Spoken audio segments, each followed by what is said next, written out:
Falar com Arthur Machado, comentarista político, chegando aqui conosco também, tentando nos ajudar a entender todo este cenário, né, que tem ainda pontos importantes para a gente discutir. Arthur, muito obrigada pela sua presença, sempre muito bem-vinda ao nosso canal. Bom dia, Paula, bom dia, Isabela, muito obrigado pelo convite. Vamos lá, que o cenário está calmo, como sempre, né? Bom... Esse cenário, que chique, o cenário do Quinto Elemento. O cenário aí do Quinto Elemento muito bonito aí, por sinal. Mas eu falo que cenário calmo, né? Mar calmo não faz bons marinheiros, né, Arthur? Nós somos desses, né? A gente é realmente brasileiro, acho que aprendi na raça aí, porque calmaria acho que nunca existiu por aqui, não vai ser agora. Enfim, muitas coisas importantes para a gente discutir aqui. Em primeiro lugar, né, queria entender a sua visão diante de tudo isso, né, que nós estamos passando, desde que foi apresentada aí esse relatório, no qual a gente estava falando agora há pouco com o próprio engenheiro técnico formado no ITA, ele que assinou toda esta apuração, né, essa auditoria feita a pedido do PL, baseado nas regras do próprio TSE. Ele trouxe aqui uma grande explicação sobre isso, mas eu queria entender a sua visão, né, como que você interpreta toda essa situação, se você acredita, né, que há possibilidade do TSE aceitar isso, ou o TSE, né, como não aceitou outras auditorias, nem mesmo a do Ministério da Defesa, nem durante a campanha eleitoral, quando também foram apresentados dados das rádios que não estavam ali colocando de forma, vamos dizer assim, né, correta as inserções ali das campanhas políticas dos dois candidatos, o TSE também não aceitou. Qual que, né, deve ser aí a leitura de Alexandre de Moraes diante de mais essa grave denúncia, na sua opinião? Para mim, Paula, a questão é a seguinte: o pedido do PL, feito como um partido, né, como instituição, ele é muito sério, ele é pesado, ele tem densidade institucional. Então não é apenas mais um pedido de um advogado ou de um político ou de um segmento. A gente está falando de um partido, de uma instituição legítima que tem esse papel fiscalizatório e que apontou, sim, falhas, né, dúvidas em relação à infraestrutura e procedimentos eleitorais. Não está se contestando o resultado, está apontando falhas sobre infraestrutura e procedimento. Nesse sentido, o que é importante perceber? Primeiro, o Brasil não pode ter essa mancha na sua história. Nós não podemos deixar que essa dúvida paire no ar. Isso é grave, isso vai impactar os próximos anos do Brasil. A história futura, né, que será contada, a história política do Brasil. Se a gente deixar essa dúvida no ar, essa mancha, se isso for resolvido, como muitas coisas são resolvidas no Brasil na base do regra de 3, na base da canetada, né, na base apenas da conveniência política, isso terá efeitos de longo prazo. Eu acho que é uma oportunidade da gente ter uma discussão séria sobre o sistema, procedimentos eleitorais. Procedimento é algo constitucional e algo relevante. Ele é tão relevante para o Brasil, tão relevante em termos de Constituição, que nós sim, por causa de procedimentos, fazendo uma analogia, tivemos que absolver, cancelar a condenação de um ex-presidente da República, porque o procedimento não foi corretamente seguido.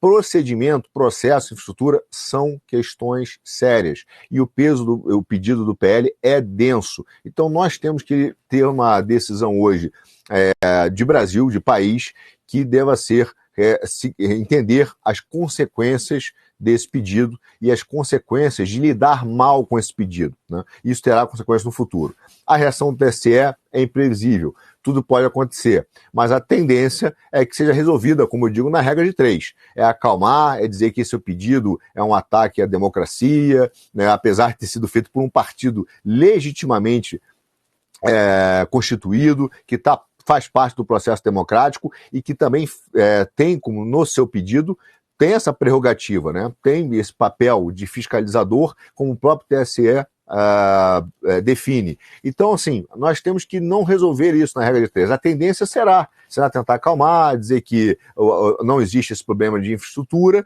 e deixar simplesmente o país seguindo o rumo, né? Como a tendência, eu tenho dito, é que o barco continue no mar. Ninguém vai querer voltar para o porto. Mas isso gerará uma mácula, um problema grave na nossa história, pairará sobre o processo a dúvida. E isso terá consequências dramáticas na história do Brasil, na sua história política. Por isso, enfrentar de forma madura nesse momento seria a melhor solução. Não sei se o TSE terá essa maturidade institucional. E essa maturidade institucional que você disse, enfrentar de forma madura, seria fazer o que exatamente o TSE? A gente fez a entrevista agora com Carlos Rocha, inclusive o PL reforçou que eles não estão realmente pedindo anulação das eleições, porém, se essas falhas realmente afetaram o resultado das eleições, a partir disso não seria apenas uma discussão para a próxima eleição, para aprimorar ali o sistema eleitoral. É algo muito sério se realmente afetou ali o resultado das eleições, né? O que seria esse amadurecimento do TSE, então? Olha, Isabela, o que a gente vê é o seguinte, a questão do amadurecimento é que a gente não consegue, ele fala que não é que tenha afetado, né? Porque você não consegue aferir se realmente a infraestrutura ali eleitoral permitiria que as urnas, por exemplo, tivessem uma conferência com a questão do boletim de urna. Então, anular parte das urnas daria vitória ao Bolsonaro. Só que você estaria anulando aproximadamente 67 milhões de votos, né? Então, o que seria, e tirando o direito também democrático das pessoas se manifestarem, o que deveria ser feito é uma anulação, entendo, total das eleições, uma nova eleição, né, com urnas que, de fato, pudessem a gente pudesse garantir a infraestrutura e o procedimento. Anular parte, que é um pedido do PL, é um pedido legítimo. Ele está dizendo, olha, aqui não houve prejuízo. Em torno de 51 milhões de votos, que acho que davam 26 milhões para o presidente Bolsonaro e 25 para o candidato da oposição, está ali, esse aqui teve o seu procedimento corretamente seguido, a infraestrutura de mercado eleitoral permite que você consiga inferir a qualidade ali do processo eleitoral. Nos outros, não. Então ele está pedindo anulação naquilo que, de fato, não seguiu o procedimento adequado em termos de infraestrutura eleitoral. Faz sentido? Faz sentido. Para o país, o que melhor seria, do ponto de vista democrático, é uma convocação de uma nova eleição, porque, obviamente, a anulação parcial iria gerar uma discussão política de que 67 milhões de pessoas tiveram o seu direito de manifestar, o seu direito de voto, porque foram anulados em função do procedimento. Seria melhor, então, refazê-los, né? Esse seria o caminho melhor para a democracia. Porém, não há também problema nenhum se o pedido do PL for parcialmente aceito. Olha, sim, vamos anular aqui as urnas que não estão em acordo com a questão da infraestrutura eleitoral, com o procedimento. Seria um pedido legítimo também, se for averiguado e confirmado que aquele relatório realmente demonstra a verdade em relação à infraestrutura eleitoral. Então, o mais correto seria uma anulação total das eleições e refazê-las, e dentro de um procedimento que pudesse ser garantido a sua fiscalização, auditoria e também a resiliência do sistema. Não sei se o TSE terá essa maturidade. Imagino que não. E, Arthur, em relação ao posicionamento dos políticos, como é que você está enxergando? A gente viu uma nota ali nas redes sociais do próprio PSDB dizendo que é insensato, né, fazer esse tipo de discussão neste momento, mas a gente já viu o próprio PSDB fazendo esse tipo de questionamento em outras eleições, principalmente ali em 2014. Muitos políticos estão questionando, né, essa coletiva, alguns ali a favor do presidente já se colocar à disposição seus cargos, né, que foram eleitos, podem fazer recontagem em relação ao primeiro turno, mas muitos querem, né, que o barco ande, né? A gente sabe que realmente uma nova eleição, novas eleições convocadas iria parar o país. Como é que você está enxergando o posicionamento dos políticos? Isabela, eu acho melhor parar o país 30, 60 dias do que 10 anos. Né? Uma mancha dessa na história levanta para o futuro problemas econômicos, políticos, de legitimidade das instituições, de legitimidade dos governos, de legitimidade das decisões. Haverá sempre a ressonância dessa dúvida, desse fantasma no nosso estado do país. É melhor parar 30, 60 dias, até porque ele vai parar mesmo, né? Um país para até o carnaval, a verdade é essa. Então é melhor parar 30, 60 dias do que você parar o país nos próximos 10 anos. A manifestação de alguns partidos políticos, elas não estão formadas e fundamentadas no interesse do Brasil, da população. Aliás, há muito tempo, o sistema político como um todo e o sistema das instituições tem agredido os interesses da população, do povo brasileiro de maneira clara, gerando conflitos que só geram benefício para o próprio sistema e para o próprio sistema político. Então é um momento de parar de olhar e tomar decisões baseadas única e exclusivamente em conveniência política. Existe uma demanda clara da população, existe uma divisão, existe um momento de ruptura e que a gente tem que olhar para o país e garantir que a infraestrutura, né, do país, né, seja a estabilidade democrática aconteça. Ela não vai acontecer com uma decisão de conveniência política.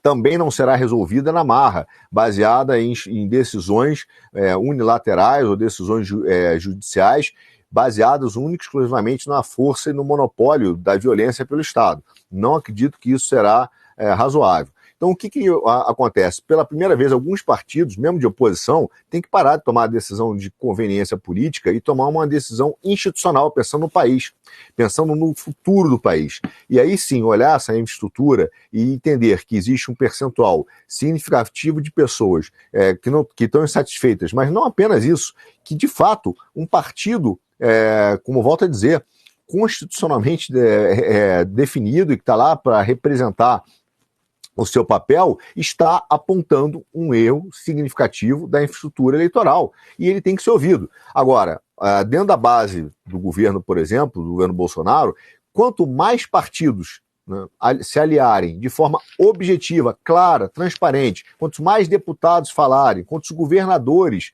que foram eleitos na onda do Bolsonaro também se manifestarem, maior é a força e ressonância política disso.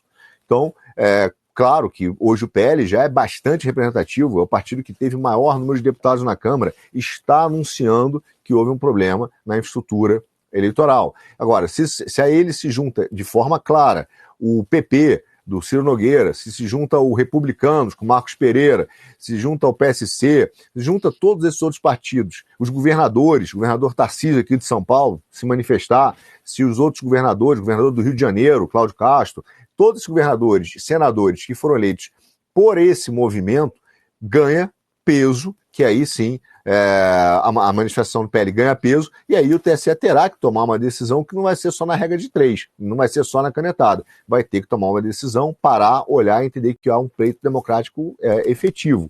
E aí, sim, a gente consegue parar o país, mas pelo menos para colocá-lo no rumo certo. Não adianta deixar o barco continuar no mar para daqui a um ano ele naufragar.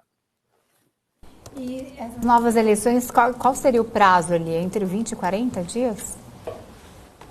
Aí depende muito da decisão do TSE, né? Acho que seria um fato novo no Brasil, mas nós já vivemos tantos fatos novos que a história do Brasil é a história de fatos novos, né? É a história das exceções, não é a história da regra. Então acho que o TSE deveria, assim, ele que define, mas é razoável, dá 30 dias de primeiro turno, seguir os procedimentos normais. Anular, pega o prazo normais de primeiro turno, de 45 dias de campanha, refaz ali a votação e refaz o segundo, pega o resultado e faz o segundo turno. Segue-se o mesmo procedimento determinado em lei, só que repetido para os próximos meses.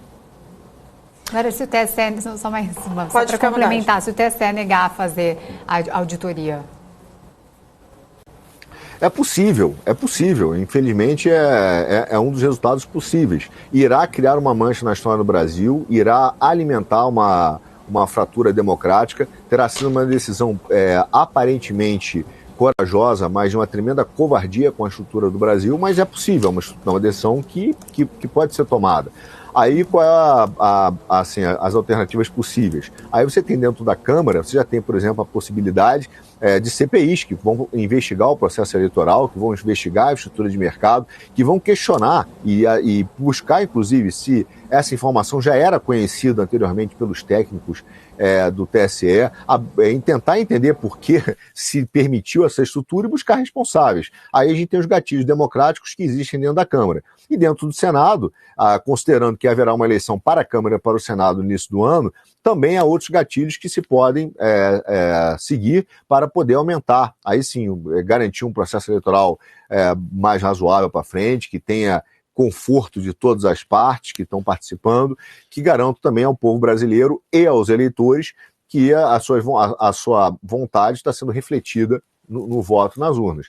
Agora, precisamos de um Senado também que tenha maior coragem de defender os interesses dos estados, que é o papel dele, e do Brasil. Sem dúvida nenhuma, a apatia do atual presidente do Senado, que é o Pacheco, que basicamente até se manifestou ontem, não, o resultado das urnas tem que ser respeitado. Sim, sem dúvida, ninguém está discutindo isso, está discutindo o procedimento e a infraestrutura dela, né? Então ele tem que tomar uma decisão um pouco mais institucional e não tão formada, baseada em conveniência política. Nós teremos que depender do Congresso e do Senado. Não haverá mais espaço para questionar ou refazer eleições, sem dúvida que não, mas há para a melhora do sistema político como um todo. Você tocou em pontos aí muito sensíveis, né? Vamos dizer assim, de todas essas feridas ainda em aberto, né? Que a gente percebe que o Brasil vive, e não é de agora exatamente, não especificamente de agora, mas, por exemplo, né? Caberia aí, diante de uma denúncia como essa, o respaldo por parte do Legislativo, já que o Judiciário não se mostra muito amistoso ali em levar em consideração esse tipo de apuração em diante, até porque já se negou outras auditorias, inclusive do próprio Ministério da Defesa, também se negou na época da campanha eleitoral a auditoria apresentada ali, o documento apresentado por parte do partido ali, do presidente Jair Bolsonaro, no qual trouxe a denúncia de que algumas rádios não estariam veiculando as campanhas de formas iguais. O próprio ministro do TSE, que é o próprio ministro, né, Alexandre de Moraes, do STF, tem um outro peso lá, né? Ele aceitou provas, print de WhatsApp, para investigar empresários, inclusive bloqueou contas, né, de muitos empresários que estaria tendo apoio ao candidato do partido aí, né, do candidato do Bolsonaro. A gente sabe que o judiciário ele só seria freado se tivesse uma mobilização também por parte do Congresso, que a gente não podemos ser ingênuos, né? A política brasileira ela é feita do toma lá da cá, isso sempre existiu, não é de agora. Bolsonaro, anteriormente Temer, Dilma, PT, enfim, desde quando o Brasil, né, virou uma república, a nossa Constituição ela foi construída dando poderes aos parlamentares, mais até, né? Porque eles derrubam o veto do próprio executivo. Ou seja, a gente sabe que não vai ter também, né, interesse por parte dos senadores, até porque muitos se reelegeram. Se tiver um cancelamento, podem ser prejudicados. Enfim, né? Não dá para esperar muito em relação a isso. A questão maior, no meu ver, né, nós brasileiros, independente de que lado que seja essa situação, nós estamos muito reféns a um superpoder do nosso judiciário, sem ninguém com coragem de enfrentá-lo, né? Ele acaba tendo a decisão ali final, e isso não é de agora. Até porque desde o governo de Dilma foi criada a possibilidade, um projeto, se eu não me engano, foi da Bia Kisses, da deputada Bia, que era imprimir simplesmente o comprovante e depositar numa urna, em caso de uma recontagem, teria ali uma opção. O próprio Congresso, na época, aprovou por 70% de votos, mas aí o STF derrubou essa medida lá atrás, em 2018. Por isso que eu falo que não é um problema de hoje, né? É um problema antigo. Você vê solução para o Brasil ser diferente? Sim, eu vejo solução. Eu não acho que ela é fácil, eu não acho que ela é imediata, mas eu vejo solução. Olha só, de forma muito clara, Paulo, todos esses procedimentos jurídicos e administrativos no Brasil, eles têm sido feitos baseado numa coisa muito simples. O sistema quer expurgar Jair Bolsonaro. O sistema não gostou do Jair Bolsonaro. A ideia de que a democracia se fundamenta é aceitar e conviver não só ideias diferentes, como pessoas que nós não gostamos. Esse é o princípio democrático, desde que tenha sido eleito dentro dos procedimentos adequados. Só que o sistema no Brasil, ele sempre escolheu as pessoas e só ficou esperando que a própria estrutura da democracia confirmasse as pessoas que eles escolheram. Sempre foi ali um clube. E isso mudou em 2018. Só que agora, toda essa história, desde a questão da veiculação, todos os pedidos jurídicos feitos pelo atual governo, ele tem enfrentado um tremendo mau humor no judiciário e algumas vezes, inclusive na Câmara também, né, principalmente no início do governo, quando você tinha o Rodrigo Maia como presidente da Câmara, e no Senado, quando você tinha o outro presidente do Senado, basicamente porque o sistema quer expurgar o Jair Bolsonaro. Só que o Jair Bolsonaro não é apenas uma pessoa que foi colocada lá, ele representa hoje uma insatisfação e uma desconfiança de pelo menos 60 milhões de brasileiros que estão insatisfeitos com as instituições, que não confiam mais nas instituições. Nós estamos vivendo uma crise institucional que não começou agora, ela tem se perpetuado nos últimos quase 5, 6 anos. Então essa é a manifestação, o resultado, né, é o que aparece de uma manifestação que começou lá em 2013. Então as pessoas estão cansadas das instituições. Então as instituições têm que ter maturidade para olhar e falar assim, nós não representamos mais as expectativas do povo brasileiro e do Estado brasileiro.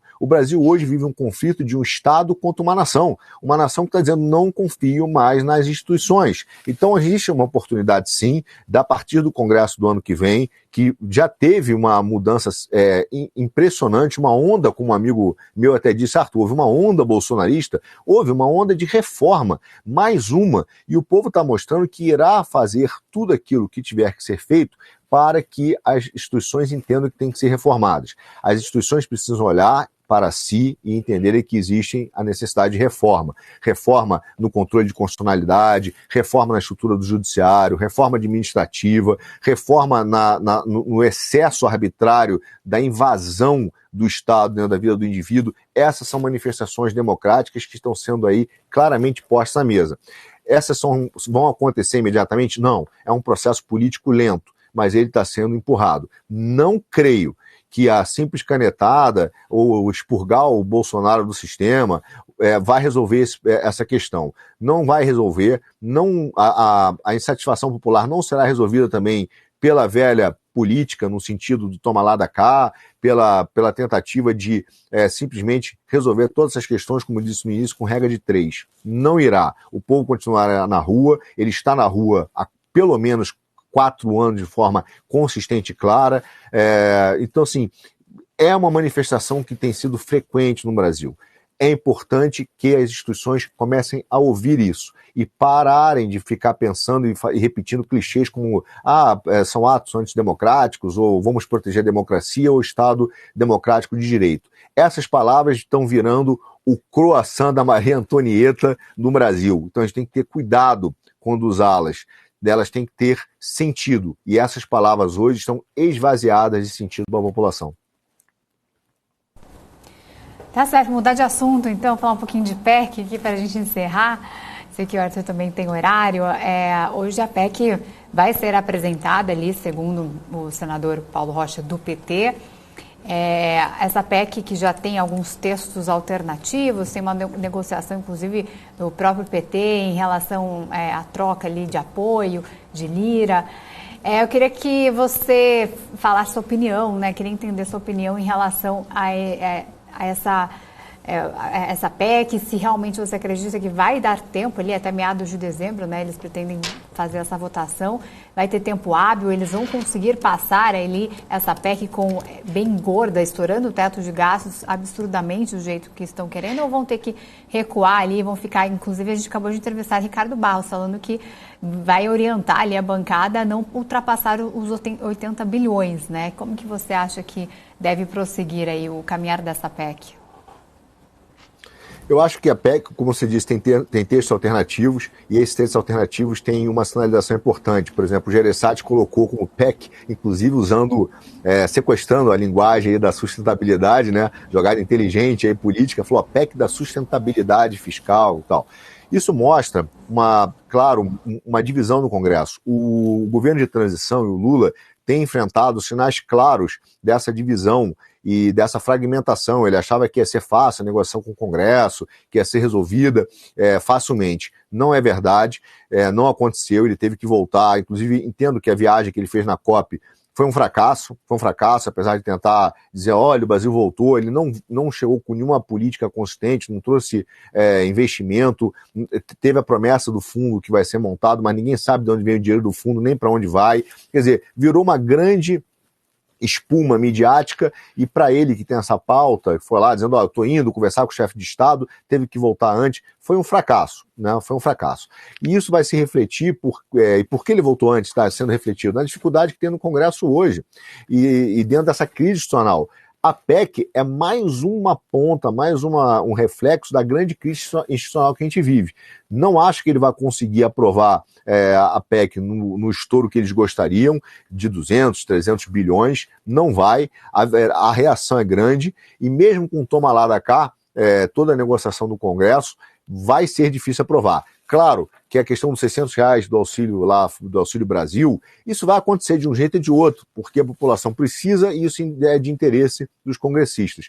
Essa parte será negociada. Eles vão negociar, vão tentar manter emendas de relator, vão pedir cargos, mas o estouro de 200, 300 bilhões, a forma que o Lula e o governo de transição gostariam de começar com um governo extremamente populista e sem nenhum tipo de controle, com várias possibilidades de estar fora do orçamento, com cheques em branco, já está claro que o Congresso não vai aceitar. E por que não vai aceitar? Porque, de fato, hoje o governo não domina o Congresso e o Lira tem se mostrado muito claro que irá ser uma oposição dura ao governo do PT. Então, haverá dificuldade na PEC, não sei se eles vão conseguir aprovar a tempo, haverá um esforço, sim, do Congresso de passar, pelo menos os 88, na hora que for necessário, eles vão se unir para poder fazer, porque o Brasil precisa disso, o orçamento precisa, o povo está esperando R$600, enfim, tem que começar a dar uma arrumada em algumas questões do orçamento, então eu entendo que o Congresso, em algum momento, irá sim botar para rodar, mas que vai ser no último minuto, ali na reta final, no sprint final, em função das negociações de cargos e de emendas. Arthur, quero agradecer, ficou uma questão que eu acho que é importante para a gente falar rapidamente aqui, sei que teu tempo está em cima, mas a gente tem ouvido muito em relação, desde a época do próprio governo Jair Bolsonaro, não podemos aqui também passar pano, tivemos a PEC aí para ser viabilizada a questão do pagamento do auxílio, enfim, o Brasil, ele sempre teve regras, mas sempre teve os jeitinhos, parece que as nossas regras elas servem para não serem obedecidas. A questão do teto fiscal foi colocada aí no governo do Michel Temer como uma alternativa de realmente não deixar dívidas para o próximo governo, tentar conter ali, gastar somente o que a gente ganha, como deve ser mesmo na nossa vida pessoal. Você que também é do mercado, entende muito sobre este assunto. Queria entender um pouco na sua visão o seguinte, o qual tão importante talvez seria ter uma mudança realmente para que a gente pudesse rever essa questão do teto ou ampliar ou trazer alguma outra alternativa para não viver, termos sempre esses puxadinhos. A cada situação é um puxadinho, é uma PEC, é um puxadinho. E isso mostra exatamente, que a nossa imagem para tudo a gente dá um jeito, nem que seja as regras, O quão ruim também porque toda vez que a gente fala em possibilidade de estourar teto de gasto, em risco fiscal, esse waiver, enfim, o mercado oscila, o investidor estrangeiro fica preocupado, isso acaba trazendo uma grande consequência econômica, a balança comercial mexe como um todo, o dólar acaba ficando mais escasso, enfim. Será que não seria então o momento, de focar? Temos um problema social, mas temos um problema fiscal. Não podemos, achar que eles andam separados, porque precisamos fechar a conta. Se não for nessa situação, alguém futuramente vai pagar. E vai pagar esse cheque com os juros, igual quem deve para banco. É a mesma situação. Não seria, então, talvez o momento, de reformular, tentar entender exatamente, o valor que seria viável e parar de ficar fazendo esses puxadinhos ali para solucionar situações? Sempre essa mania de brasileiro em querer dar um jeitinho para as coisas. Sim. Paulo, olha só, a questão é, assim, não dá tempo para a gente ter uma solução definitiva. O Brasil vai ver de puxadinho. A questão do puxadinho também não é apenas das reformas administrativas, nada disso. Isso é uma questão anterior a isso. Enquanto o Estado tiver o tamanho dessa responsabilidade que é dada a ele em várias áreas, ele sempre irá precisar de recursos e sempre utilizará cada vez mais recursos da sociedade civil. É um problema de estrutura do Estado. Enquanto nós não entendemos que o Estado não pode ter tanta responsabilidade e que cada vez mais ele extrapola sua competência e ele traz para si cada vez mais responsabilidade, ele sempre exigirá mais dinheiro.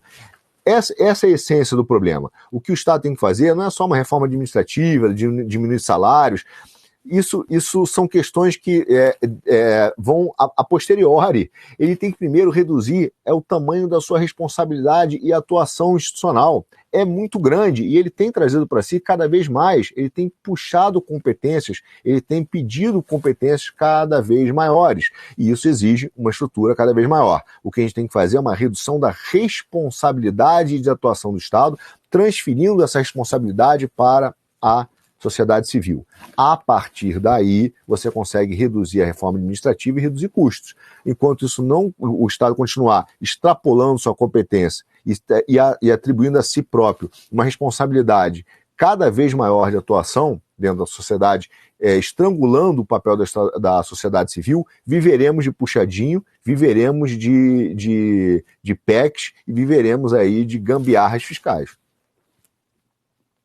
Precisamos, entender os gastos, ampliando aí muitos ministérios, vai ser difícil realmente a gente conseguir ter um gasto no controle. Mas tá bom, Arthur, sempre um prazer falar contigo. Obrigada mais uma vez por estar sempre aqui com a gente. Prazer foi meu, obrigado. Tenha um bom dia para todos vocês. Obrigada. É igual.